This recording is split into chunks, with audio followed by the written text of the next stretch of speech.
inspiring interviews. My name is Danielle Benzon, and I am here today with the wonderful Jennifer Shanse of UpperStory Films.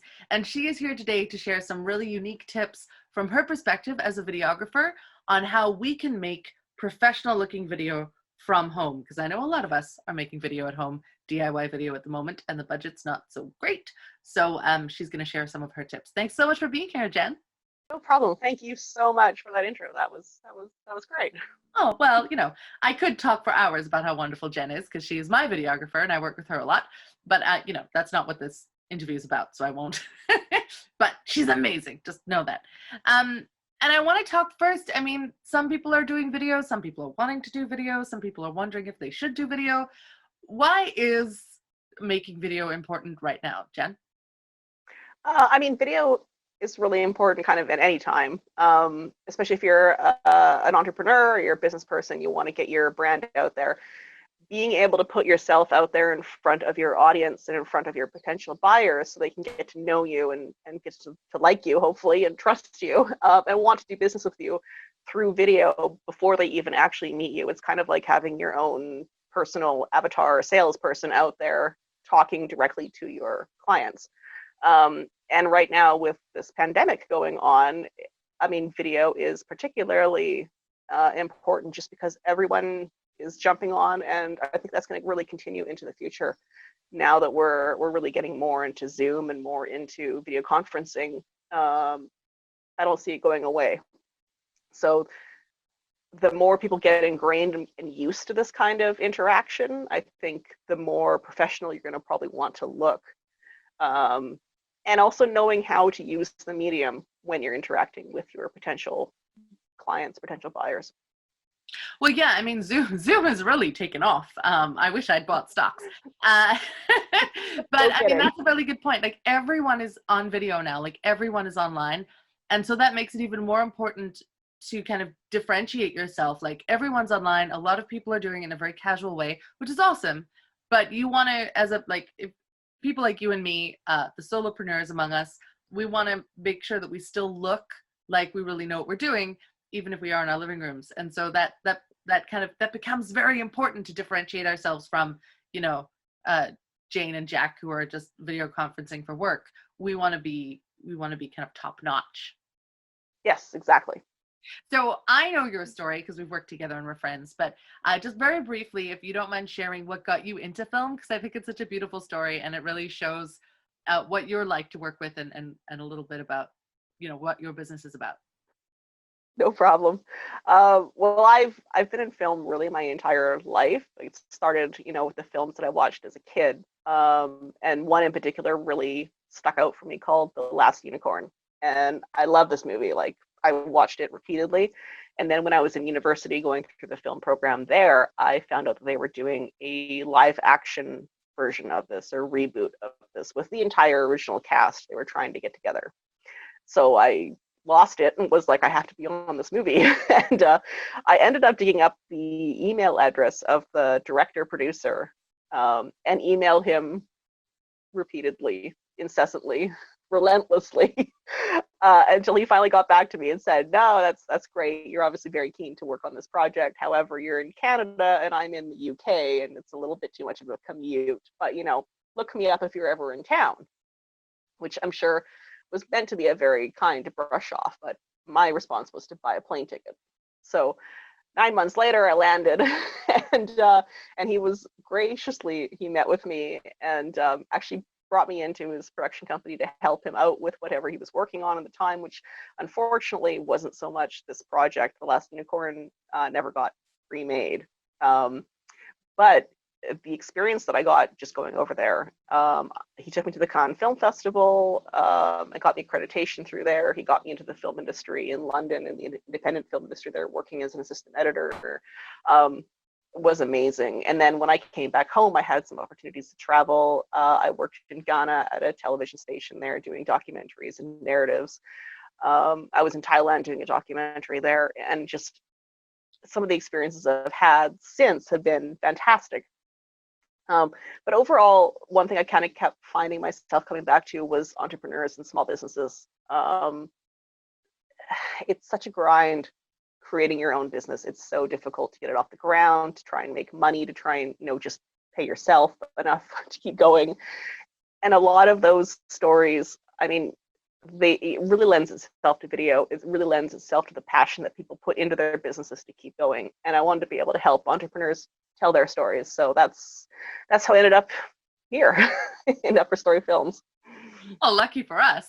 I think especially lucky for us because I find that working with you is a very unique experience as a business owner. You really understand my challenges and what I'm going through, and you don't just treat me like another customer. Like, you really want to help me build my business, and for me that's super important. So I'm very glad that you share that passion with me, I guess. Oh.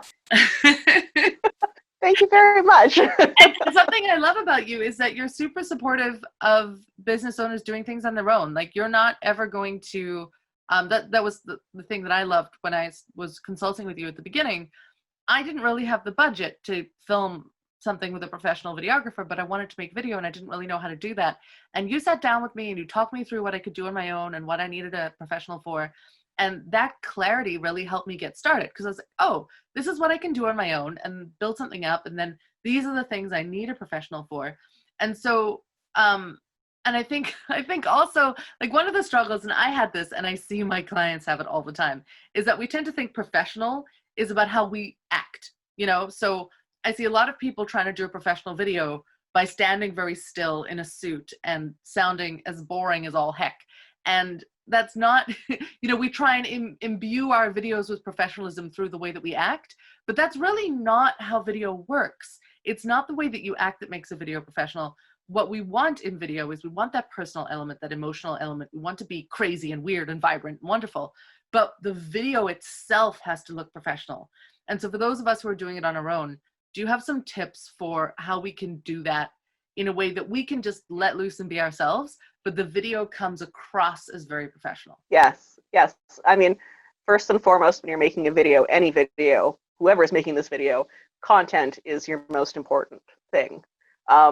And then for you as the person on the video coming across to your audience, your energy and your passion is the most important thing.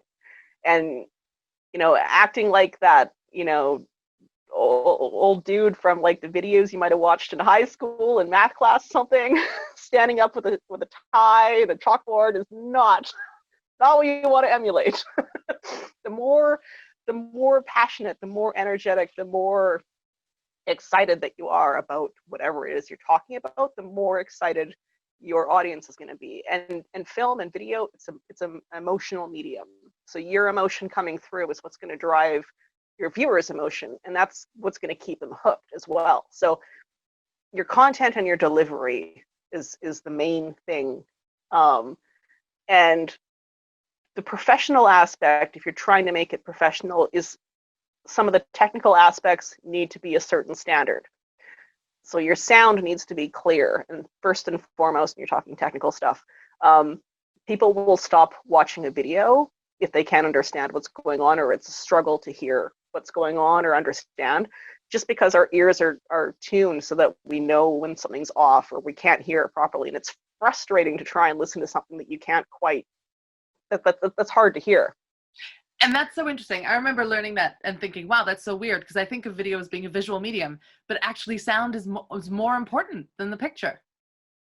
Yeah, sound is unfortunately king. It's also very hard sometimes, because you'll be recording and a plane will fly overhead, or somebody will start their buzzsaw outside, or a dog will start barking, or worse yet, you've got a lav mic on, you don't notice that it's rubbing until you watch the video afterwards, and you have to redo the whole thing. But trust me, you probably want to redo it, because the sound is going to be frustrating if people are struggling to understand you. Now, if it's something that goes by quick and it's not that noticeable, and your content and your delivery are important and coming through strong, people will overlook that kind of thing. Mm-hmm. So yeah, again, content delivery is most important, and then sound needs to be at a certain level, certain standard. The only kind of caveat to that is you never know when people are watching your videos, and if they're watching it with the sound on, the sound has to be really good, otherwise they're going to not watch it.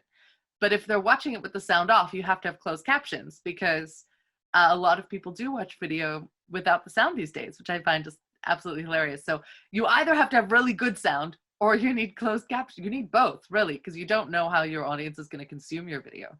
Yes, that is actually an awesome point, because when I'm scrolling Facebook, I don't put the sound on. even when it specifically says in the corner, untap or tap to unmute the sound, it's like, your content and your delivery better look really interesting for me to unmute that video and keep watching. So that's what's going to entrance me and keep me and engage me in your video. 100%. For sure. But yeah, but closed captioning is huge if you want to get your video across and your content across. I think that, and we're not going to talk too much about that today, but I think that also goes into platforms like knowing where your video is. Like if it's on Facebook, most people are going to be watching it on mute, but if it's on YouTube, probably not. So knowing that and where your video is going to be consumed is also very important. Yeah, exactly. Yeah. You should be thinking about your distribution before you start shooting. Yeah, that's all part of the planning process. Yeah. Okay, so we've got our content, we've got being passionate and alive on video, we've got our sound. What else is important to making a really professional looking video? After sound, then you've got stuff like your lighting, your framing, your set deck, what else is happening in the frame behind you. Those all should actually also be at a certain level or a certain standard. Framing, I mean, you've got your rule of thirds. There are rules to this kind of stuff as well. But basically, you don't want like a ton of headroom above you. You want your eyes to be in a certain place. You want to look good and well framed in the shot. You don't want to be appearing small in a corner or something. You want to be taking up most of your frame. And lighting can be tricky. But in general, usually you want like a nice soft light to be kind of hitting your face, and you want a little bit of a glint in your eyes if you can get it. And again, there's rules to lighting as well. But if you can get that glint in your eyes and you're well lit enough and maybe better lit than your background, that'll draw the eye to you. And you want to think about your background too, and think about how you want to be presenting yourself and your brand and how you can be doing that with the elements in the background. So yeah, when I think about having a professional video, I think it's the background and the clothes the person's wearing that makes it more professional than anything else. Like they can be totally casual in their delivery, and not like necessarily a suit, but something nice, not pajamas, and not, well, pajamas on the bottom, just not on the top. And but something that says something about what they do in the background, I find just changes the game. And like I'm saying that, and I don't have anything about what I do in the background, but it's really hard to represent breath. I'm working on it. I'm brainstorming ideas, but that just really helps bring your brand to the foreground and bring like what you do to the foreground. Yes, exactly. And it is a work in progress. Like that's the other thing too. If you're going to start making videos, don't imagine that your first video is going to be your final version of how you do videos. Like, please just start making it. As you go, you'll discover you want to change this, you want to change that. You can't go through that process of what do I want to change and how do I make this better until you start, because that's just the way it works. So don't expect your first video to be, the be all and end all of how I make videos. Yeah, but you want to grow, right? I mean, let yourself be a work in progress. And actually, something that you said, I think when we last did a video challenge, because Jen and I do video challenges together for our clients, I think you said this. When you're starting out, it's actually better to just have something plain and neutral than to have something awkward, And then as you build up, you'll get better and you'll get a better feel for it. But there's nothing wrong, especially at the beginning. There's nothing wrong with having a boring background if it's not distracting, because you are the most important thing in the video anyway. Yeah, I mean, also, there's plenty of professional videos out there that have a plain background. And this also gives you something that you can then play with if you wanted to add like a logo in the corner or something. Then you're not worried about, I've got, this bookcase here that it doesn't look good over. You've got a nice plain background that's maybe a single color, and the logo can fit in any corner, or you can do something with the sides, you can add graphics. So yeah, just because your background is plain doesn't mean you can't do anything with it as well later on in post. So That's actually a really great point. One of my favorite channels that I watch is SciShow, and they have a green screen with a really plain background so that they can put up images and statistics and text and all sorts of stuff. So they purposefully, very professionally, have a plain background so that they can add animations and graphics to it, which I think might relate to your next point. Yes, another final kind of way to professionalize your video is using an intro or an outro. And we're talking like a quick intro. So right to the point, you can brand your video up front, who you are, what you do, why you're awesome. And you want to do this in 5 seconds if you can. The longer your video is, the more time they realize that they're going to invest, the longer your introduction can be. But in general, you want it to be short and snappy and quick. Like leave your audience wanting more in everything that you do, in the video itself, in the introduction, in the you want them to want more, and then they'll watch more. If you've given them too much and they're oversaturated and tired of it, then they're not going to watch more. So leave them wanting more. Yeah, I think that's really good advice. And when we say quick, we don't mean 20 seconds. We mean like 5 seconds or 3 seconds, right? It is fast, because if you think about yourself and you're consuming video, how quickly do you decide if you want to watch it or not? And for me, if the intro is more than 7 to 10 seconds long, I won't sit through it. And I think about myself watching Netflix and how I just always skip the intro when I'm watching Netflix, because they give you that option. But you said Exactly. Animated intros. Now, I just want to clarify for people, you don't mean cartoons. No. What do you mean when you say animated intros and outros? Well, if you're doing a video for your business and your business probably has a logo, then one of the fastest ways and quickest ways to do this is just to have your logo come up. But just having it fade on and fade off is a little bit boring. So it's nice to have your logo have a logo reveal or have it animate on somehow. And you can also take that chance to really, like, what's the point of your logo? How is the branding fitting into that? How do you fit that branding and personality into the animation itself? So if you're fun and spontaneous, you can have like a quick spontaneous kind of like logo reveal. If you're very professional, if you're very secure, if you're very like financial or something like that, you want to show that kind of rigidity and I'm secure and dependable, some kind of animation that will reflect that. So the actual animation of your logo is a branch of your branding and just reinforces that. So and it gives that impression for your audience. It might only happen in like 2 or 3 seconds, but it's enough for them to get that impression and that emotion, and just it hits them subconsciously, even if they're not like capturing it all. And then you're into your video. So they have that recognition and that impression of you. So what I'm hearing is that everything in your video, especially if it's short, actually, no matter how long it is, everything in your video has to be very conscious and very like consciously designed. We are not recommending that you use the kind of animation from iMovie or something to like bounce your logo in or something like that. That is not what we're recommending. And especially to look more professional, it's worth investing, because you can use the same intro over and over again, right? So it's worth investing in someone to actually design this professionally and not do it yourself. While I do recommend we do most of it ourselves, and Jen is wonderful in that she lets me film on my own, and then she just does the editing and stuff and cleans it up and makes it look good. So there are things that you can do on your own and things that you shouldn't do on your own. And I think the animated intro is one of those things where it's like, if it's bad, it's better not to have it. Like if it looks like it's thrown together in iMovie, it's better not to have it. Rather have something done professionally, or just don't do it. But ideally have something professional. I mean, you want something that really fits into your brand and is, yes, very conscious. Like everything about your video should be a conscious decision that you've made to put into your video or take out of your video. I mean, you don't want to waste any time. You want your video to be as short as possible, get your point across, get your purpose of your video across for the most part. So nothing should be wasted, and there shouldn't be any like excess. That's the definition of a perfect film, kind of. So yeah, definitely in a logo or an animated intro where you've got 5 seconds or something, or less, if you want to get to that content as fast as possible. You don't want to waste any time, and you don't want to waste that animation or that logo. You want to figure out exactly why it's there, what purpose it serves, what it's doing for your audience, what your audience should be getting from it, and then moving on. So it is a lot to put into to 5 seconds.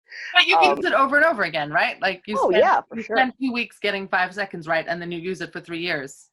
It's a good investment. Exactly. Yeah, you can use it in a lot of different ways too. Like we just did a video for a nonprofit, and we used their logo animation every time we had a lower third, so like their name kind of come up at the bottom. We put their little logo next to it and animated on and animated off. So you still had that kind of idea of their branding as well come in. So yeah, it's definitely not something that's going to be used once and thrown away. You can reuse this a lot. You can put it on your website as part of your header as an animated intro coming in there. Yeah, Facebook I think allows animated or video profile pictures. You can put it there. So there's lots of different uses that you have for this once you get it created. So do it once, do it right, and then use it forever. And something that I've seen work really well, actually, now that we're talking about, especially like it's kind of like framing, like professional bookends to your video. Now that a lot of live practitioners are going online, like myself, what I've seen work really well is especially someone like a yoga instructor or someone who their actual video, if it's a training video, they're going to be in yoga pants and it's going to be more chill.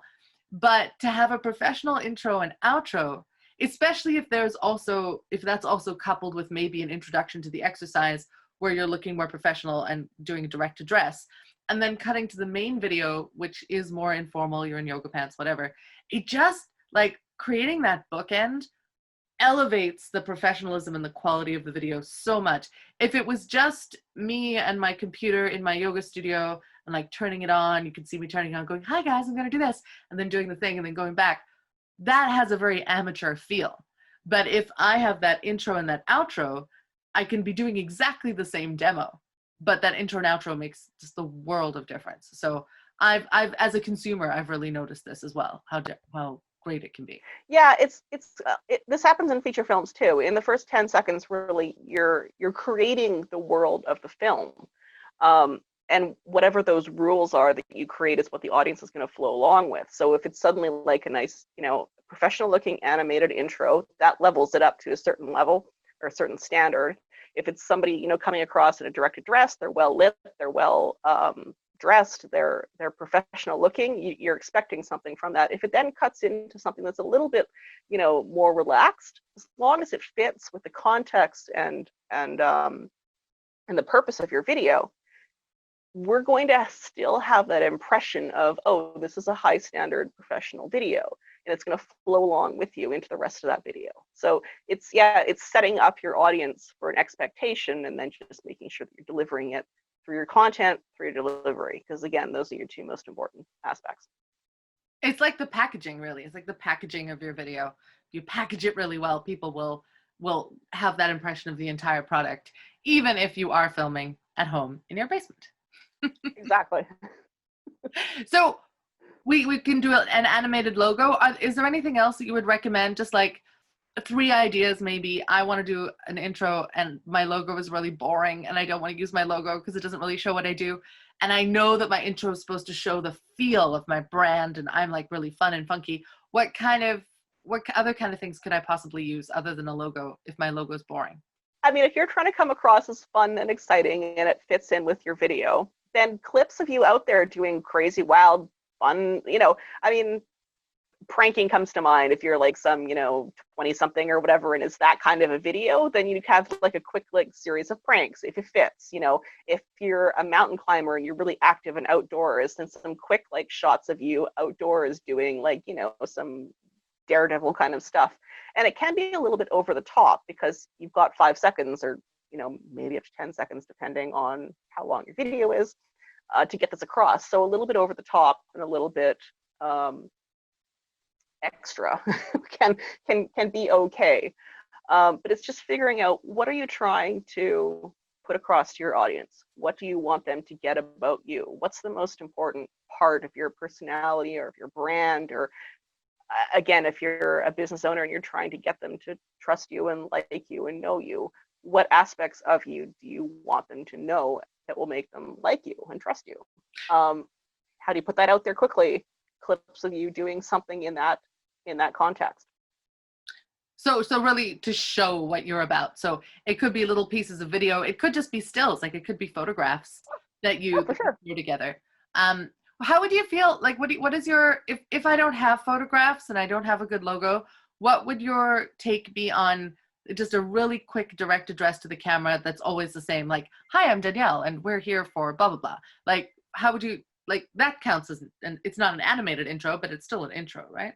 Yeah, it's definitely still an intro. Yeah, I mean, you can do this anyway, and that definitely works.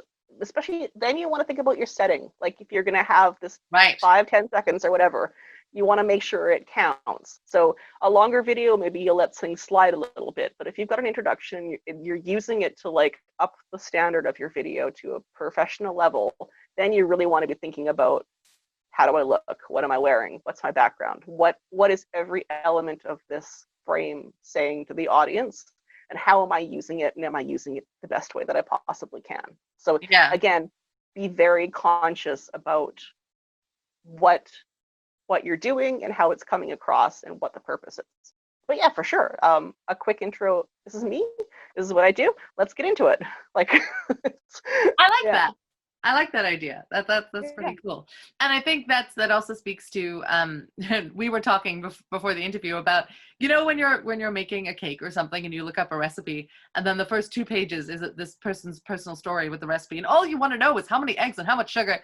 It's the same with a video. So don't make a promise and then spend the first 10 minutes doing like an introduction or something. You got to really stay focused. You were talking about that too. Yeah, I mean, your video needs to have one purpose, not 10, just one. And you got to know exactly what your audience wants. So I like to say something like, if you've got a video on how to plant tulips, don't spend your first 5 minutes talking about how much you love tulips and why you got into it. If you want to do that, do a video about how much you love tulips and how you got into it. Don't add that to the how to plant a tulip, because there's 20 other videos or 20,000 other videos out there on how to plant tulips. And if they're not getting to the content they want in the first 10, 20 seconds max, then they're going to go find somebody else who's giving it to them. So you can't lie to your audience. If you've got a specific reason for your video, you've got to get to that content as fast as possible. So that kind of like why I love tulips and how I got into it, that's your 5 or 10 second intro. You can sum that up in 5 and 10 seconds through photographs, through clips, through an animated intro, through something like that. That's how long you've got to spread that little piece of your branding. But then you better get into the meat of your content. Or I love the idea of creating a different video because, oh, look, now I have more content. Because it's always, that's one of the biggest complaints I hear from people is, oh, I don't know what to say. And that's because we're trying to say everything in one video, and you just one idea per video, and then suddenly you have lots of content, and that's fantastic. And it makes it so much easier for the viewer.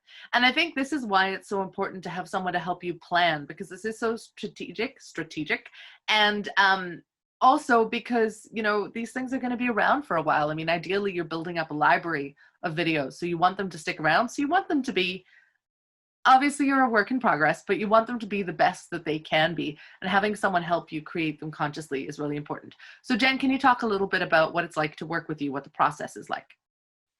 Yeah, I mean, first of all, we sit down for a free consultation and we basically kind of go through all of this. What is the purpose of your video? Who's your audience? What do you want them to do? How do you want them to feel? Those big questions, and just being conscious about exactly what we're putting into this video. And it's also how much work do you want to put into the video? How much do you want me to do? So it's us also figuring out kind of your feelings around that and your comfort level around how much you want to put in. And then also looking at your branding and how we can kind of add that to it for that kind of intro and seeing what works there. But yeah, it's a lot of discussing. Well, and because you really tailor your packages to each client, because like there's a lot of options. Some videographers are just like, well, this is what I do and this is what you have to do and goodbye. Whereas like if I want to do all my filming and have you do the editing, we can do that. If I want to do my filming and my editing and I only want you to do the intro, we can do that. If I want to do a big professional video and I want you to do everything, we can do that too. So it's really important to remember that you have options. You don't have to go whole hog. You don't need to spend thousands and thousands of dollars on a video series.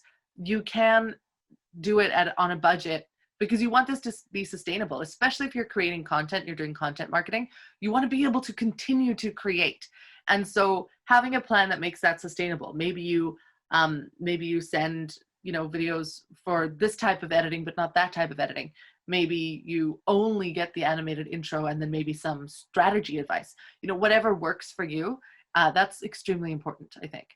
So Jen, you're doing all of those things. You do full events, you do editing, you do animated intros. How do we find you? If people are excited now from watching this video, where do they learn more?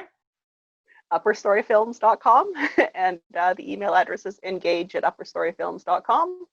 And yeah, I'm happy to do free consultations again, or even just chat over email, see where you guys are at, what you need, and yeah, how I can help pretty much.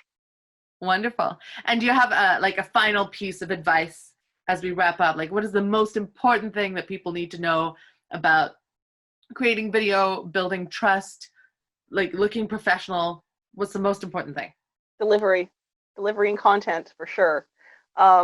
Again, I mean, I've said it before, so I'm saying it again. And also just getting out there and starting it to do it. Because I know video is one of those things where it's like, it feels so big. Like it's such an endeavor to like even start. And there's so many moving pieces, and it's just so big. And I mean, it's really, if you want to be doing your own videos, start with something you're not going to show to anybody and just get out there and start making it. Just start shooting yourself and getting comfortable in front of the camera and getting comfortable with the camera. And that's going to help you kind of understand a lot of what we're talking about in a really direct way, because suddenly you have to deal with it because you're making the video. And that can also be very helpful when you're coming to your videographer too. If you've already kind of gone through a little bit of it and you're like, okay, no, I get this, and this is not working for me, so I need you to do this. Or, oh, I can do this, but I need you to do this. Then you've got an idea also of where your comfort is and how much you want to really expend into this. So it can give you a starting point. But ultimately, your content and your purpose and your delivery are the key things. And that's actually so helpful to have a sample video to show a videographer or a voice coach and delivery coach, because I think a lot of people, and actually I know this is true because a lot of my clients have come to me after this experience and told me, you spend a whole lot of money, you spend a whole lot of time getting ready for your video, you film it, you think it's amazing, and then you watch it back and it feels awful because like, oh, that's not me, that's not what I'm like, and you're too embarrassed to show it to anybody. So you spent thousands of dollars on it, multiple days or weeks planning it, and then it just sits on your computer and it never goes out there because it's awkward and embarrassing.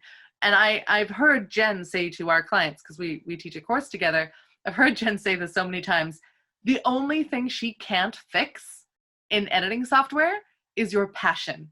So make sure that you are being real, you are being yourself. Everything else, it's amazing what she can do with lighting. She's edited a cup out of my table, like off my table once because it was there and then it wasn't there. And she can make the objects disappear, but they can't, the one thing no videographer or editor can fix is your passion and your energy and your delivery. So that is the most important thing. Everything else, with enough money and time, it can be fixed. Totally agree, hands down. And I've experienced that on like both sides. So thank you so much, Jen. Thank you for coming today. Thank you for sharing your expertise. I hope this video has inspired some people to go out and start creating their own videos. If you've been thinking about making video, but you're like, oh, I'm not so sure, I hope this has got you excited to go out and make your own videos. And if you're already making videos, but you were starting to think like, oh, I really want to up level, I want to up my game, I hope this has given you some tips to help you take your videos to the next level and feel really strong and professional in what you're putting out there. So thank you so much, Jen. Oh, thank you so much for having me on. This is great. It was so much fun talking to you. So like I said, Jen and I do work together a lot. We have a free video creation challenge. It's a 2-week challenge that we do with Melody Owen of Nutritious Truth. So check that out when the next one is. It's 2 weeks of video challenge. It's a private group. It's so much fun. So come join us in that. I'll put the link below. And if you're interested in like really getting professional about this, Jennifer and I also co-facilitate a course called Camera Confidence through my company, so you can check that out. And I hope that you have so much fun. Get out there, make some videos, and I look forward to seeing you in the next inspiring interview.